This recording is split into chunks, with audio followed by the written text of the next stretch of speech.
We're gonna go ahead and do a study on how to render a tan shirt.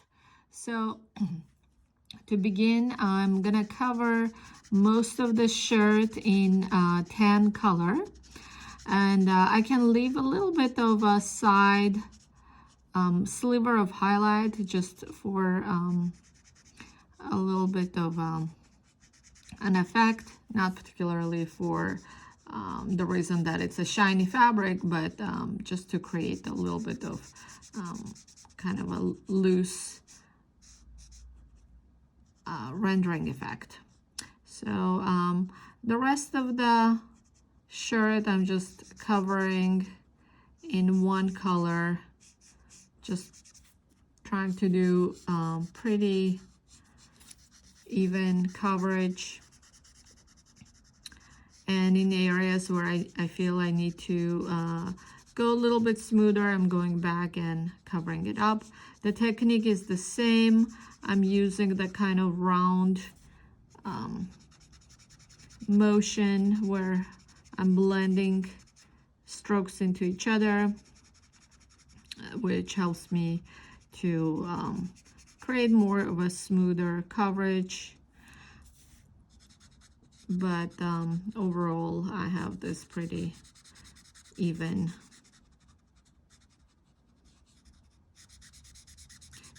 coverage style. I'm not leaving any highlights pretty much. So this is tan rendering, and actually for this I'm using color brick beige.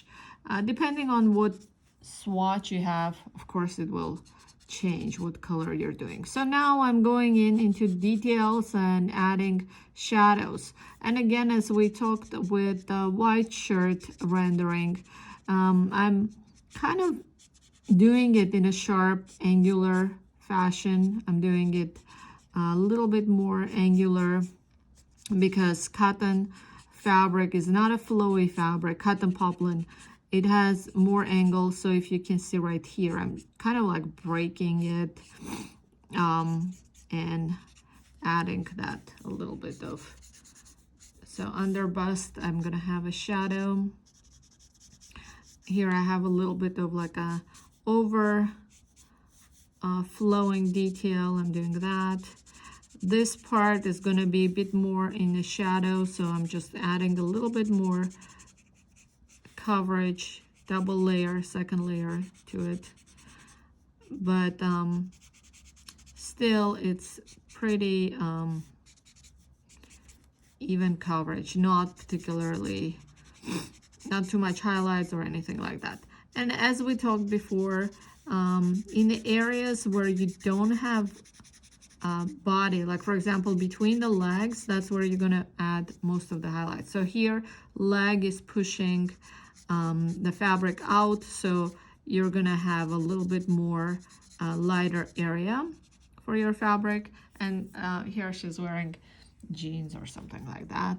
Now I have a little bit of an idea where fabric is moving, so now I'm gonna start contouring it and bringing out the detail.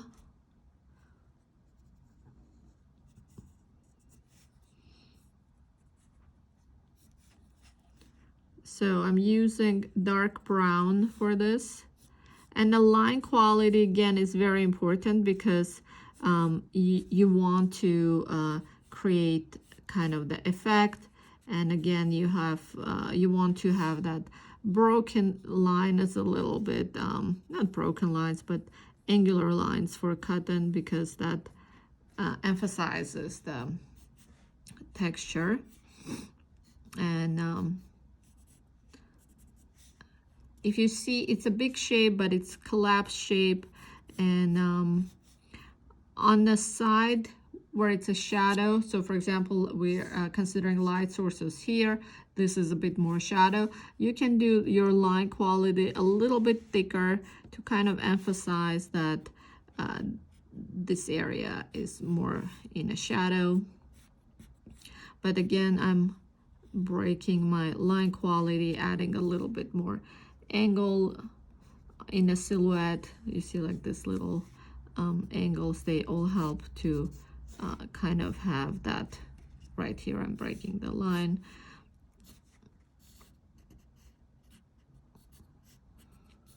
So this is not that smooth satin fabric that we've drawn before. This is very crisp. Crispiness is kind of what you want to emphasize in this fabric, in cotton poplin. So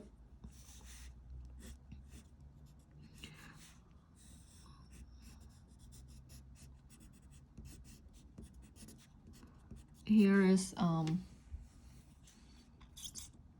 more of the rendering, and then now I'm going into the darkest spots with toast marker and adding a little bit, not too much, just to create more depth. But with this tailored shirts, you want to be a little bit more specific where you put your shadows.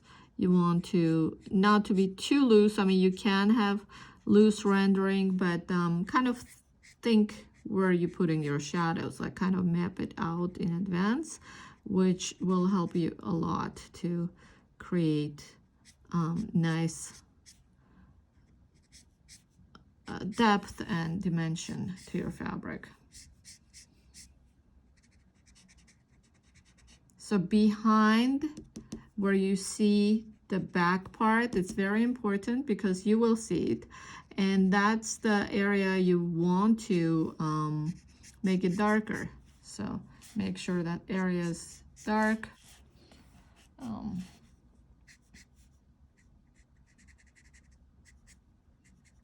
You're going into the folds and work with your marker there.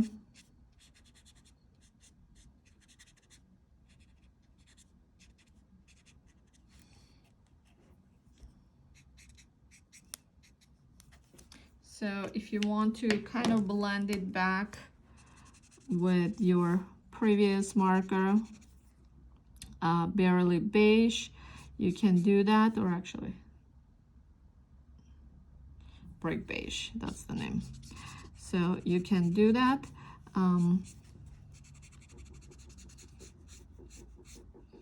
But still keeping it nice and, you know, not over render it. Basically, it's cotton fabric, so you don't want to overly render it. It's matte, it has some highlights, but what you want to bring out in this fabric is the crispiness. That's kind of what your goal is, and it comes with line quality. So your seams you can pull out with white, and because white is really hard to see, you can kind of go right next to it with your brown marker or pencil, whatever you feel like you want to use for this specific thing. But top stitching really helps to bring out the detail and make it a bit more tailored and crisp.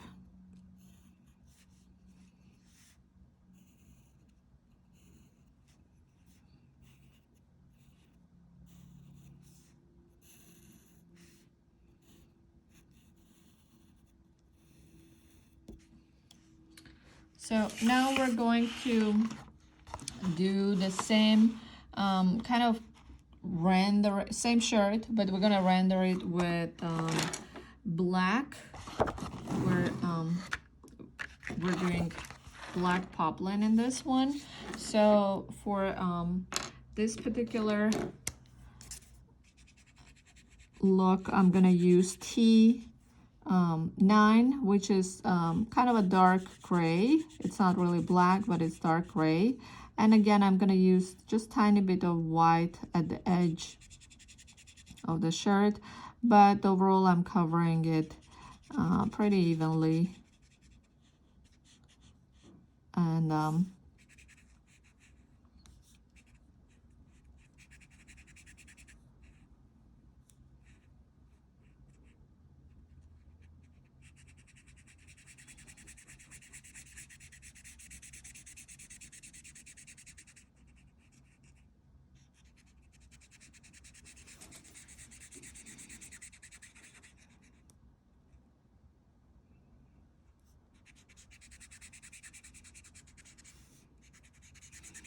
if you want, you can leave a little bit white space on both sides, but you don't have to. What I mean is here and here.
So now what I want to do is I want to go around with my white Prisma, pull out the details before I do my next tone, because I don't want to lose the detailing. So all the details you want to pull it out with white pencil. And same thing, line quality is pretty crisp, so you're keeping the same line quality, but now everything is with white pencil, and again, very angular, very crisp lines.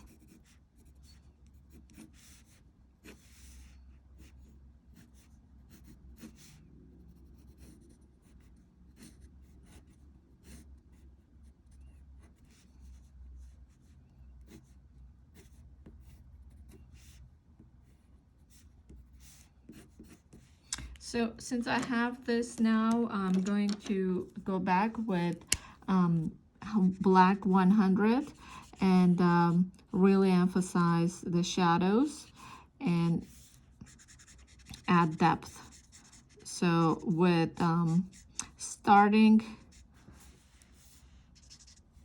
with gray gives us that advantage that we can always go back and make it a little darker, make it look more black. Otherwise, if we start right from the beginning with black, it's going to get a little harder to add that depth and make it darker. So as I said, this side is in the shadow, so I'm adding a little bit more darkness on this side of the shirt. But pulling out details in advance helps us to kind of have guidelines where to put shadows. Otherwise, it's a little more challenging when it's so dark. So having this, now I can use my black pencil and kind of go around a little bit, add my line quality.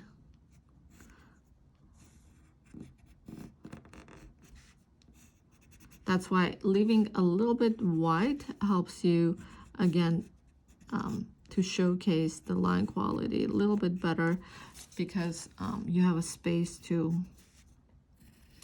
draw the black.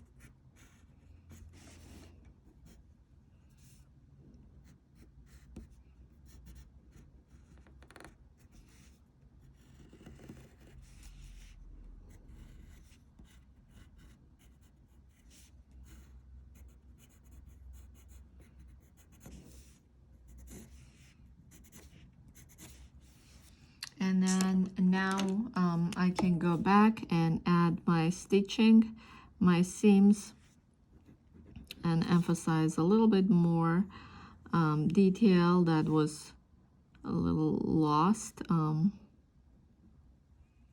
you can add more detailing with your gel pen. That helps you to have more precise line. Pull out lines on black.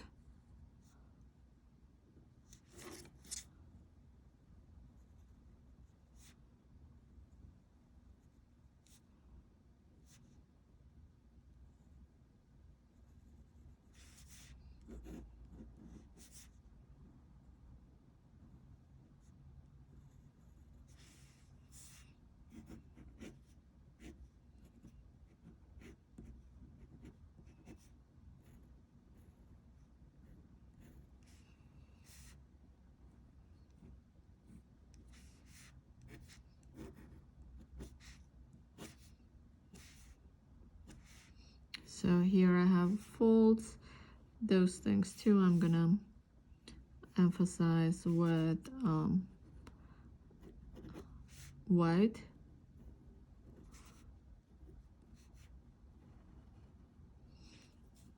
So basic colors you're gonna be using is black, white, and gray for your black shirt rendering. And then after this, I can again go back with a little bit more black color if I want to clean up some details. I can even go back and add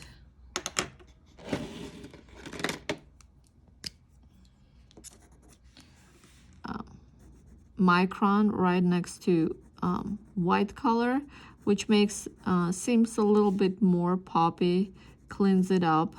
So if you want, you can use that technique as well. But now I want to go in a little bit more with black, and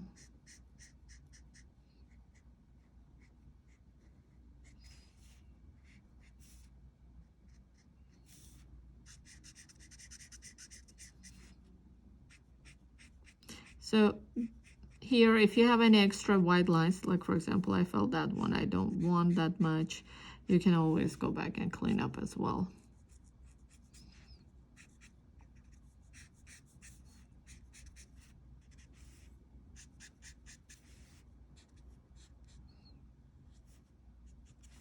But here are the black and tan renderings.